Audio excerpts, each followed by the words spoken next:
کیا دوران سفر سنتیں بھی پڑھی جائیں گی؟ بہت اہم سوال ہے. اس کا مدلل جواب دوں یا صرف جواب دے دوں؟ مدلل جواب دوں. بعض لوگ یہ کہتے ہیں کہ سفر میں سنتیں مؤکدہ نہیں ہوتی.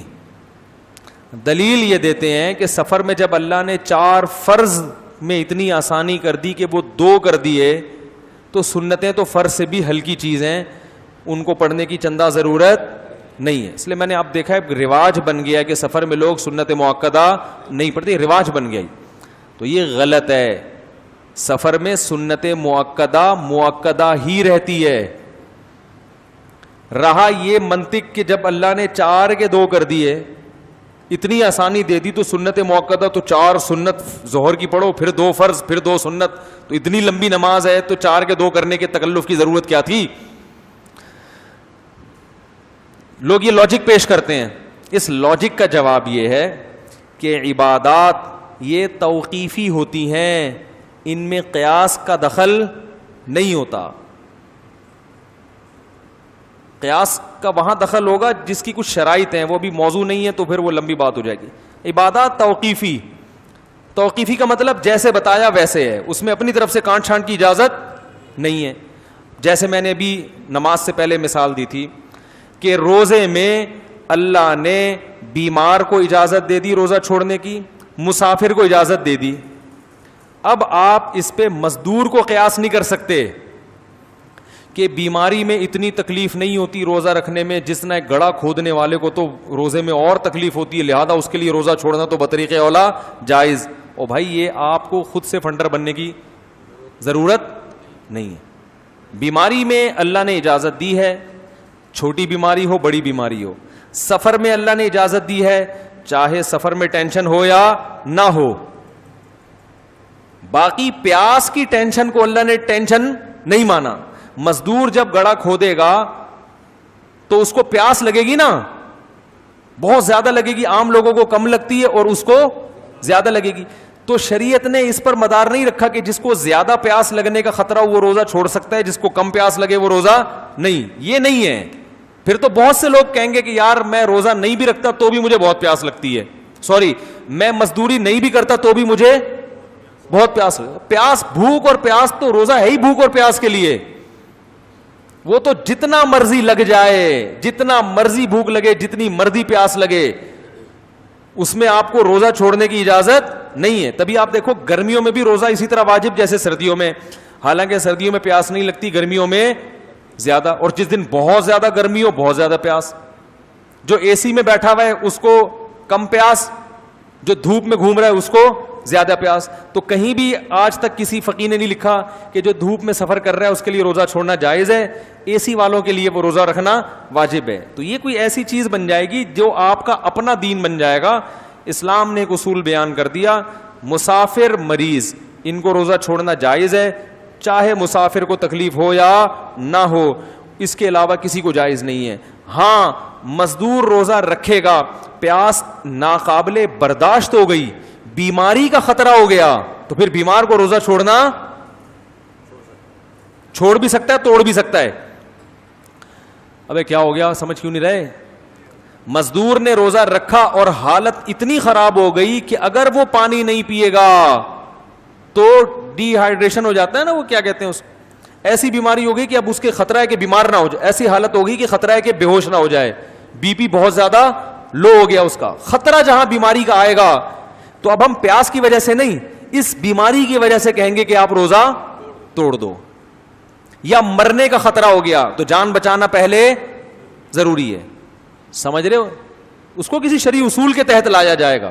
صرف پیاس لگ رہی ہے تو بھائی پیاس تو زیادہ لگے کم لگے, اور جب زیادہ پیاس لگتی ہے تو اس کی وجہ کچھ نہ کچھ وجہ ہوتی ہے. تو وجہ بعض دفعہ یہ بھی ہوتی ہے کہ آپ دھوپ میں چل رہے ہیں, بعض دفعہ یہ وجہ بھی ہوتی ہے کہ گرمیوں کا روزہ ہے, بعض دفعہ یہ بھی ہوتی ہے کہ آپ نے محنت کا کام کیا ہے. سمجھ رہے ہیں بات کو کہ نہیں سمجھ رہے؟ تو اس سے ہمیں پتہ چلا کہ روزہ چھوڑنے کی جو اجازت ہے سفر میں, تو یہاں سفر پر حکم کا مدار رکھا ہے شریعت نے, مشقت پر حکم کا مدار نہیں رکھا. یعنی آپ یہ نہیں کہو گے چونکہ سفر میں مجھے ٹینشن ہوتی ہے اس لیے روزہ چھوڑنا جائز ہے. تو بھائی ٹینشن تو بعض دفعہ گھر میں زیادہ ہوتی ہے, سفر میں آدمی ریلیکس ہو جاتا ہے. اب ایک غریب آدمی جو جھونپڑی میں رہتا ہو, اس کو آپ جہاز میں سفر میں ایئر کنڈیشن میں بٹھا دو, وہ زیادہ خوشی میں ہوگا. لیکن شریعت کہہ رہی ہے جھونپڑی میں روزہ چھوڑنا جائز نہیں ہے, یہاں جہاز میں روزہ چھوڑ سکتے ہو. سمجھ میں آئی بات کہ نہیں آئی ہے؟ اب سمجھو اس سے بات کہ یہ جو فرض نماز ہے, یہ جو اللہ نے 4 کی 2 پڑھنے کی اجازت دی ہے, یہ سفر کی وجہ سے دی ہے, ٹینشن یا مشقت کی وجہ سے نہیں دی. وہ الگ بات ہے کہ اس سفر کے پیچھے جو حکمت تھی وہ ٹینشن تھی, لیکن اب جو مدار رکھ دیا وہ ٹینشن کو ختم کر کے سفر ہی کو مشقت کے قائم مقام قرار دے دیا شریعت نے. فرض کر لیا کہ جہاں سفر ہوگا گویا مشقت ہے, چاہے حقیقت میں مشقت نہ بھی ہو. اب سفر کتنا ہی پرسکون ہو, ایک آدمی ایک جھونپڑی میں رہتا ہے, پنکھا نہیں ہے, مچھر ہے, ندی نالے کے قریب اس کا گھر ہے, اور بڑی ٹینشن میں, اور بہت جلدی کہیں اس کو جانا بھی ہے, بیگم بیمار ہے, اسے فوراً ہسپتال لے کے پہنچنا ہے, اور نماز قضا ہونے والی ہے, تو وہ 4 کی 2 بولو بھائی نہیں پڑھ سکتے, اس کو 4 ہی پڑھنی پڑیں گی. اگر جان کا خطرہ ہے تو پوری 4 چھوڑ دے, ہسپتال چلا جائے. لیکن ایسا نہیں ہو سکتا کہ 4 کی کتنی کر دے, جب بھی پڑھے گا پوری 4 ہی پڑھے گا وہ, حالانکہ سخت ٹینشن میں ہے. یہ کیا خیال ہے بھائی؟ سخت ٹینشن, ٹائم نہیں ہے, جہاز نکل جائے گا آپ کا. 4 کی 2 نہیں ہوں گی, 4 ہی ہوں گی, چاہے نماز قضا ہو جائے, لیکن پڑھنی کتنی پڑیں گی؟ 4. لیکن آپ بڑے آرام سے ہو, کوئی ٹینشن نہیں ہے, جہاز میں پہلی دفعہ بیٹھے ہو, غریب آدمی کو جہاز میں بٹھا دیا, وہ کھڑکی پہ بیٹھا ہوا بادلوں کو دیکھ رہا ہے, بڑا مزہ آ رہا ہے, اور جگہ بھی ہے وہاں نماز پڑھنے کی. وہ 4 نہیں پڑھے گا, وہ 4 کی کتنی پڑھے گا؟ 2 پڑھے گا. تو پتہ یہ چلا کہ فرض میں جو ہے نا اللہ نے سفر پر حکم کا مدار رکھا ہے, مشقت یا ٹینشن پر حکم کا مدار نہیں رکھا. جبکہ سنت مؤکدہ کے بارے میں ایسی کوئی نص اور قرآن کی حدیث ہمارے پاس موجود نہیں ہے. تو پتہ یہ چلا کہ سنت مؤکدہ جیسی حضر میں تھی ویسی ہی سفر میں ہے. نہیں آ رہی بات؟ اب سوال وہ پیدا ہوگا کہ یار پھر تو بڑی ٹینشن ہے, بعض دفعہ سفر میں واقعی ٹینشن بھی ہوتی ہے. تو پھر جیسے آپ اسٹیشن پہ کھڑے ہوئے ہو, ٹرین نکلنے کا خطرہ ہے, تو آپ نے ظہر کی 4 سنتیں پڑھی, پھر 2 فرض پڑھے, پھر 2 سنت, یہ تو ٹرین نکل جائے گی. تو بھائی سنت مؤکدہ کے بارے میں اصول یہ ہے کہ اس کا مدار سفر پر نہیں ہے, اس کا مدار ٹینشن پر ہے, کیونکہ وہ مؤکدہ ہے, فرض نہیں ہے. اور جو سنت ہوتی ہے وہ اگر ٹینشن ہو, کوئی مسئلہ ہو, تو حضر میں بھی چھوڑ سکتے ہو, تو سفر میں تو بطریقہ اولا چھوڑ سکتے ہو. نہیں آ رہی بات میرا خیال ہے؟ تو کیا مطلب, اگر ٹینشن میں ہو, کہیں جلدی جانا ہے, تو یہاں بھی چھوڑ دو, اور اگر سفر میں ٹینشن نہیں ہے تو وہاں بھی نہیں چھوڑ سکتے. تو اگر سفر میں آپ کو جلدی ہے, ٹرین نکلنے کا خطرہ ہے, تو اس بیس پہ سنت موقع نہیں چھوڑیں گے کہ سفر میں ہے, اس بیس پہ چھوڑیں گے کہ ٹرین نہ نکل جائے, کیونکہ ٹرین نکلنا ایک حرج ہے. تو آپ چھوڑ دیں سنت موقع, صرف 2 فرض پڑھیں آپ. نہیں آ رہی بات سمجھ میں؟ جہاز میں کھڑے ہونے کی جگہ نہیں ملتی, بڑی مشکل سے وہ کہیں ایئر ہوسٹس سے پھٹا کر کے جگہ ملتی ہے 2 فرض پڑھنے کی, وہاں آپ نے 4 سنتیں بھی شروع کر دیں تو عملہ پریشان ہوگا. تو یہ ایک ٹینشن ہے, تو وہاں آپ 4 سنتیں چھوڑ دیں, بلکہ کتنی پڑھیں, صرف 2 فرض پہ اکتفا کریں. یہی ٹینشن اگر سفر میں نہیں ہے, گھر میں بھی ہے, تو بھی چھوڑ سکتے ہیں آپ.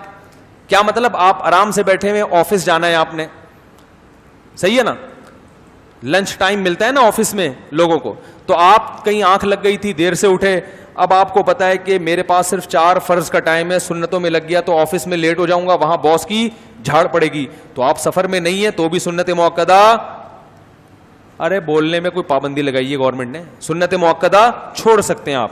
تو سنت موقدہ کا تعلق حقیقت مشقت کے ساتھ ہے, کہ حقیقت میں اگر آپ ٹینشن میں ہیں, مشقت میں ہیں, حرج واقع ہو رہا ہے, تو سفر میں بھی چھوڑ سکتے ہیں, حضر میں بھی چھوڑ سکتے ہیں. اور حقیقت میں اگر ٹینشن نہیں ہے, ریلیکس ہیں, تو نہ حضر میں چھوڑ سکتے ہیں اور نہ سفر میں چھوڑ سکتے. نہیں آ رہی بات میرا خیال ہے؟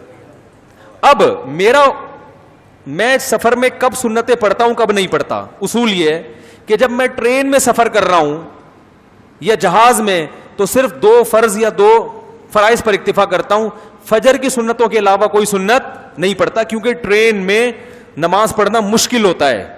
قبلہ رخ جب آپ نماز پڑھتے ہیں کھڑے ہو کر, لوگوں کا سامنے سے گزرنا مشکل ہو جاتا ہے بسا اوقات, اور وہ لوگ, کوئی چائے والا آتا ہے وہ لے کے کھڑا رہتا ہے جب تک آپ سلام نہیں پھیرتے, تو وہاں دوسرے بھی تنگی میں, آپ بھی تنگی میں, تو صرف فرائض پر اکتفا کرو, سنتیں چھوڑ دو.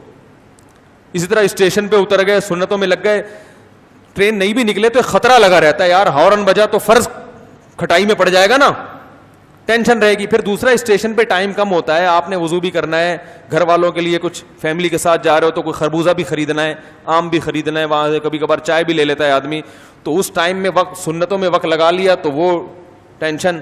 تو بھائی یہاں سنتیں چھوڑ دیں, صرف فرض پر اکتفا کریں, ٹھیک ہے نا, اور فرض بھی مختصر پڑھیں, گاڑی میں آ کے آرام سے بیٹھ جائیں, پھر بیٹھے بیٹھے جتنی چاہے نمازیں پڑھیں. آپ کیا خیال ہے؟ نفل نماز تو جہاں چاہے منہ کر کے پڑھ لو, سیٹ پہ بھی پڑھ سکتے ہو, وہ گاڑی کی بات کر رہا ہوں, گاڑی میں جہاں چاہے, ایسا نہ ہو کہ یہاں بھی ادھر ادھر منہ کر کے نمازیں شروع کر دیں.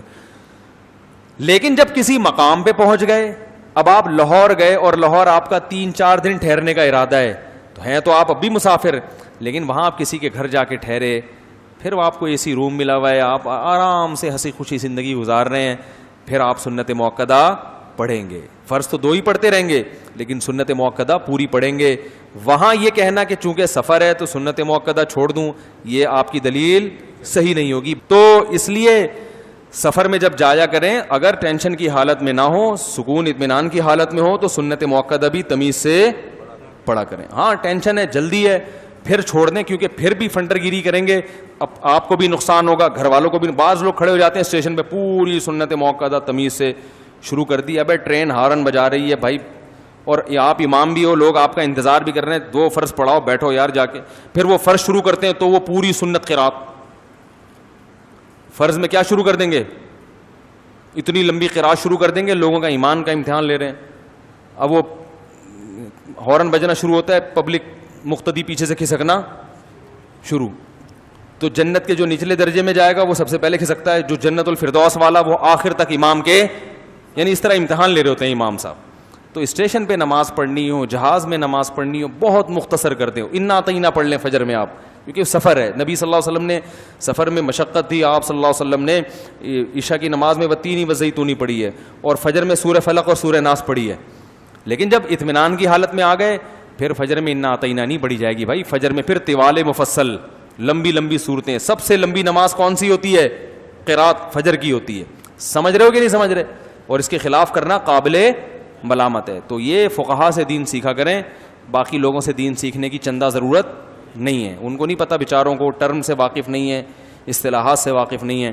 تو وطر بھی سفر میں بہرحال پڑھنے پڑیں گے, اور وطر 3 ہی ہوتے ہیں, وہ 1.5 نہیں بن جاتے ہیں, ٹھیک ہے نا. تو ہماری جو امام حنیفہ کی رائے کے مطابق وطر سفر میں آپ سنت موقدہ تو جب چھوڑ سکتے جب مشقت ہو, لیکن وطر کسی حالت میں نہیں چھوڑ سکتے. وہ سفر میں بھی پڑھنے پڑیں گے اور حضر میں بھی, اور ان کی قضا بھی ہے, کیونکہ ان کی تاکید بہت زیادہ ہے.